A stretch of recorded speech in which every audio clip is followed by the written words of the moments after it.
Hello and welcome to another Flying Bobbins sew along. Today I'm going to be showing you how to make the lobelia top by Ikati Patterns. Now the lobelia top comes in both a children's wear and an adult's pattern, so you can make it for yourself and for your little ones as well, which is great. It's a really versatile pattern. You can make it in a straightforward jersey, single jersey. You can make it as I have done so here, using a Ponte Roma for the body with a contrast for the sleeves. I've used a pointelle knit for the sleeves here with lurex, which gives it a really beautiful effect to dress it up a little bit more. Or what I'm going to do today is I'm going to make my lobelia top using a velour, so a stretch velvet. Now this presents a few extra challenges which I'm going to take you through as well. So we're going to learn how to make the lobelia top, as well as a few tips on how to sew with stretch velvets. Now I'm going to use my Flying Bobbins sewing kit today to make this top, and these are available at flyingbobbins.com in a choice of fabrics and colours. I also sell the lobelia pattern by Ikati Patterns as well, and that, like I say, is available as an adult or a child size pattern. So let's go ahead, open up the box and get started. Let's start by talking about some of the fabric options that we have for our lobelia top. So there it is in the children's and the adults sizing, and as you can see, you can make this in a short, long sleeve option, and these have little gentle gathers at the shoulder, or you can make it with a turtle or a roll neck as well. The style I'm going to make today is this style here for my velvet t-shirt that I'm going to be making today. Fabric choices, I would suggest a cotton jersey such as this one. This is a cotton elastane jersey. This would make up really well. For something slightly more fancy and festive for this time of year, I'm going to be using a stretch velvet, so a lovely velour, and this I have available in my shop in 3 colours. This is the dusty mint colour, and I've also got a beautiful bright pink and a peacock teal colour as well. So very nice jewelled colours for the festive season. Alternatively, you can follow the example that I just showed you on the mannequin and make your lobelia top using a combination of Ponte Roma, such as this one. And Ponte Roma is nice and easy to work with. It's a double knit, meaning that it sits nice and flat and doesn't curl up like a single jersey. And it's just that little bit heavier as well for this time of the year. And then you can use a contrast, such as this beautiful pointelle knit that I've got here, which features a little lurex. And pointelle just means that it's got these delicate lacy holes knitted into the design of the cloth, just to give it that little bit of something new, something different, and a bit more dressed up. Let's take a look at what we get in our lobelia kit.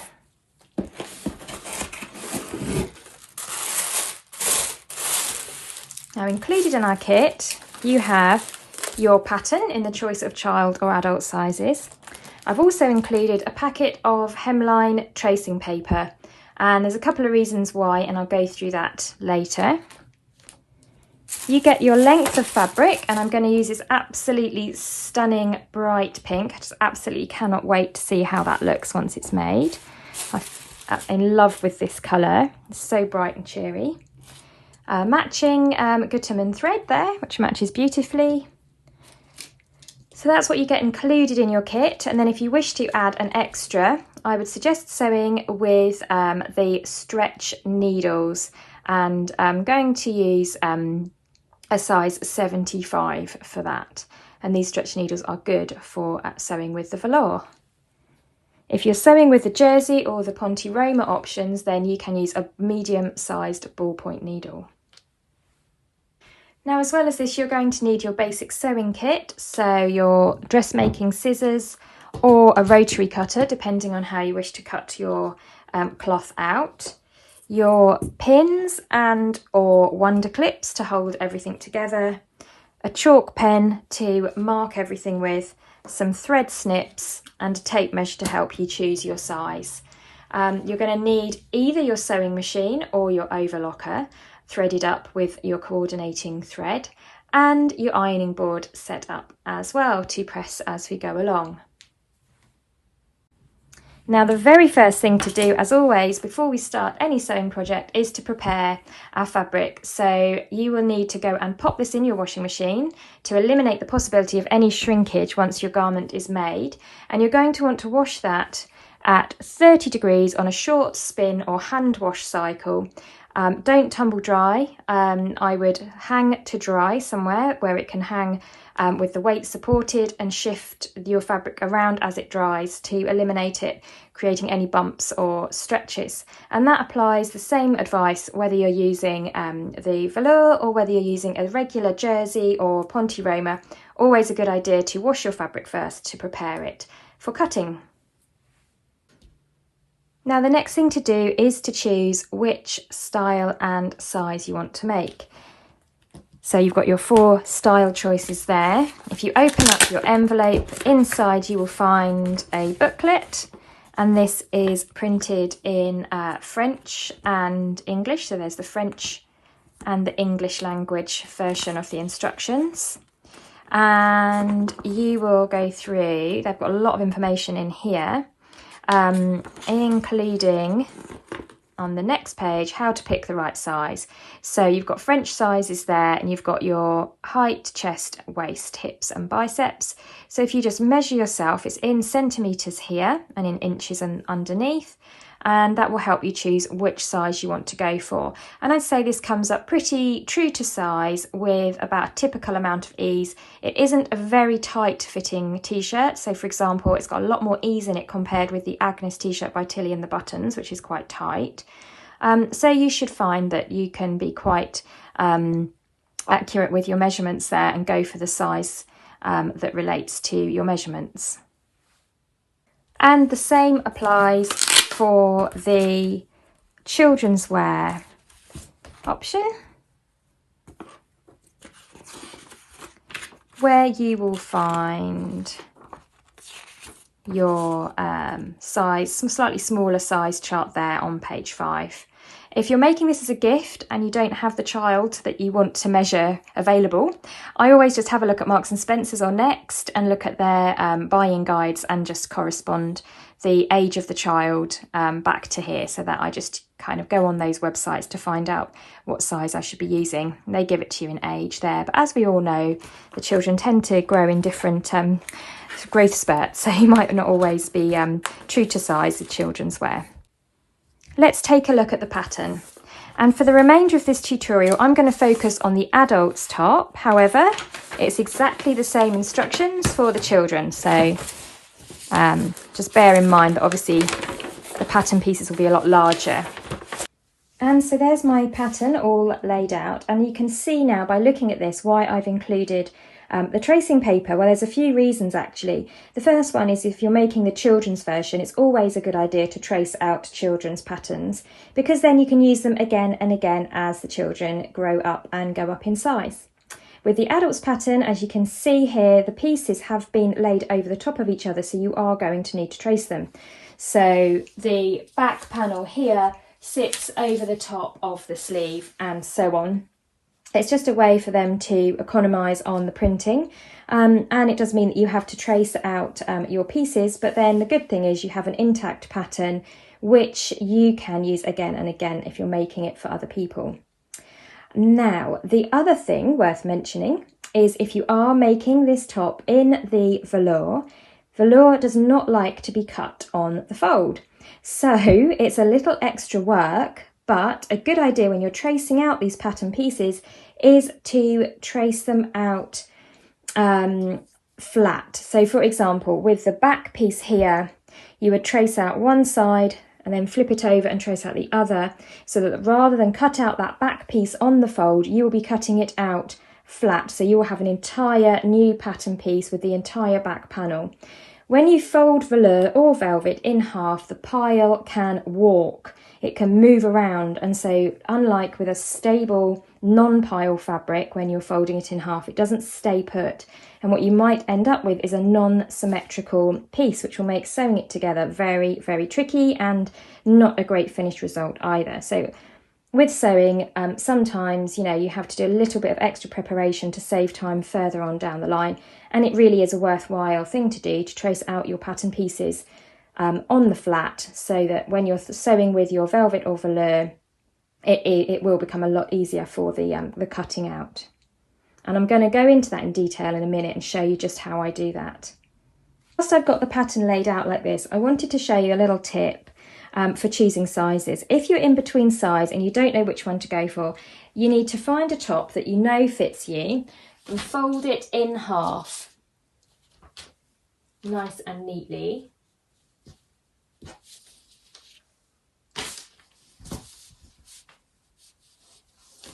You can then lay your top out so that the centre back matches the centre back line, bearing in mind that you've got seam allowances in there as well. Just look at where this line falls, and that will give you a good guide as to which size you should cut out if you're a bit unsure, if you're a bit in between sizes. So if you've got a t-shirt in your wardrobe that you love wearing, fold it in half, place it on your pattern. This applies for any garment really. Lay it down on top of your pattern, and then you can see which size is going to be the best size for you. And here's another top tip to help you with your tracing. Once you've chosen the size that you wish to cut out, then you can highlight it. So I've used a peachy orange highlighter for the top pieces there. You can see they are highlighted around the lines that I wish to trace. And then on the sleeve, just to avoid confusion, I've used an aqua green coloured highlighter. So it just makes it easier once I'm tracing out to see which line it is that I'm tracing. And I find it's a bit clearer that way as well. So I've traced out my main pattern pieces. I've got my sleeve here, and you've just got to make sure that when you're tracing it out, do remember to transfer the notches, which you can see at the sleeve here, any information regarding the pattern, so the pattern name, the size that you've cut and which piece it is, and of course your grain line, really, really important to accurately trace that from your pattern piece as well. So here I have my sleeve, my front and my back. So those pattern pieces are done. Now, because I'm cutting this was what I cut out for my Ponte Roma and Pointel top, which is why I haven't opened those back and front pieces out. I'm going to do that in a minute to show you. So if you're making the jersey or the Ponte Roma version, this is how you can trace them out like this. For the velour version, I'm going to show you another step in just a sec. With the rectangular pattern pieces, so your band here and here, what you can do is you can actually, rather than trace them just to save yourself a bit of time, you can cut them out. And what I do is I cut out all the way around the largest size, and then I can just fold my pattern piece at my size line. That way my pattern piece is intact if I want to make larger sizes at a later date. But I don't have to trace that out. So actually it just saves a bit of time. It means you only have 3 pieces to trace out. And I'm making the t-shirt version. So I've got the sleeve, the back and the front, and then I'm cutting out my neckband here. I'm not going to do the high collar or the turtleneck or the short sleeve. I'm going to save those pattern pieces for maybe another day when I'm going to make that style. So those are the pieces that I need. Obviously, if you are making the short sleeve, you'll cut this one out. If you're making the turtleneck, you'll cut out that piece in the top corner there. So just have a look at which style you're going to do and which pieces you need to cut out. So now to move on to cutting out your pieces if you're making the velour version. So I've got my tracing paper here, and this is folded in half. As it came out of the packet anyway, so it's got a nice crisp fold along this line here. I'm going to line up this line with my centre back line here, and then I will just pin everything through all layers in a couple of places.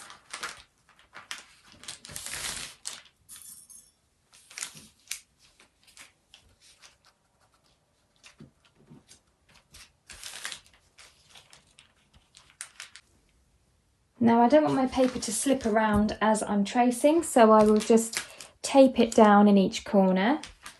I just use a little bit of sticky tape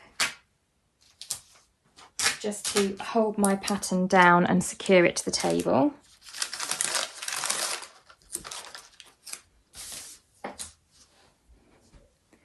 So just like that in the corners.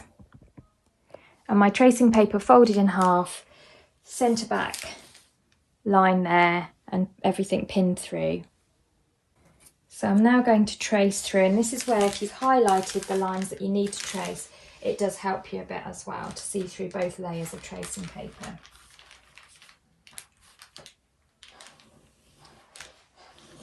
And there is my pattern traced.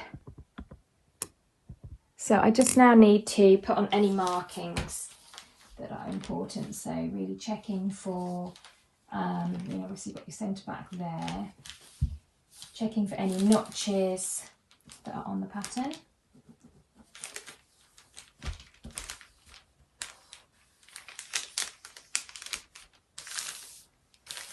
And then I just want to write on here that this is piece number 2. The lobelia top, it is the back, so this is the centre back here, and cut 1 on the fold. And this is a size 38.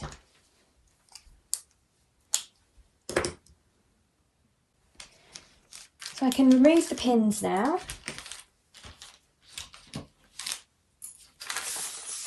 Just double check that I haven't missed any notches. There's just one here.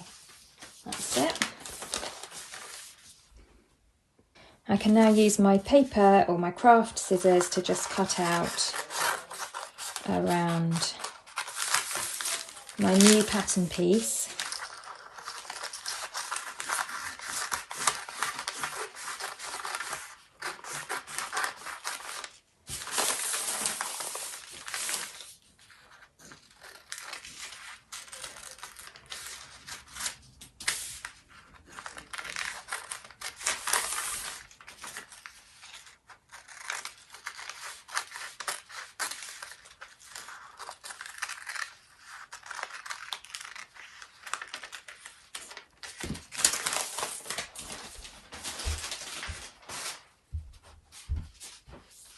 And now when I open that up,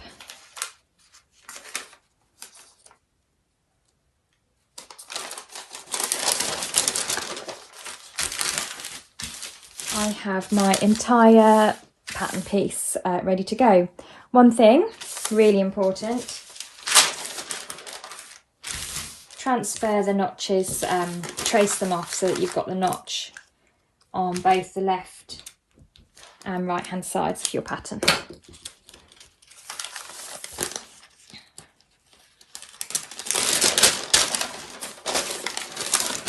So there's my centre back piece traced off, and I can now cut that out flat rather than on the fold, so it's now suitable for the velvet. I've got a nice crease there where my centre back line was, and before that disappears I'll just draw my grain line along that crease, because of course that is my straight grain going dead straight along the centre back there. And that's my pattern piece done, and I'll just do the same for my front, and then I'll have all my pattern pieces cut out, and I'll be ready to move on to cutting out my fabric. Just a little thought whilst I was tracing this off: if you're finding it difficult to see through both layers of the tracing paper, then you can open it out, place your fold on that centre front or centre back line, trace around your shape through the single thickness of tracing paper, and then fold it back again, making sure that your fold is in the correct place, and then cut it out. It might be easier to do that rather than having to see through both layers of the tracing paper. And there are all my pieces cut out. So I've got my back pattern piece there, my front pattern piece, my sleeve, and I am just going to shorten that, so I'm going to use the measurement from an elbow length sleeve top. I am actually just going to shorten it. I wanted to make a sleeve in between the short sleeve and the full length. I want to make sort of elbow length, so I'm going to just work on that a little bit to shorten it.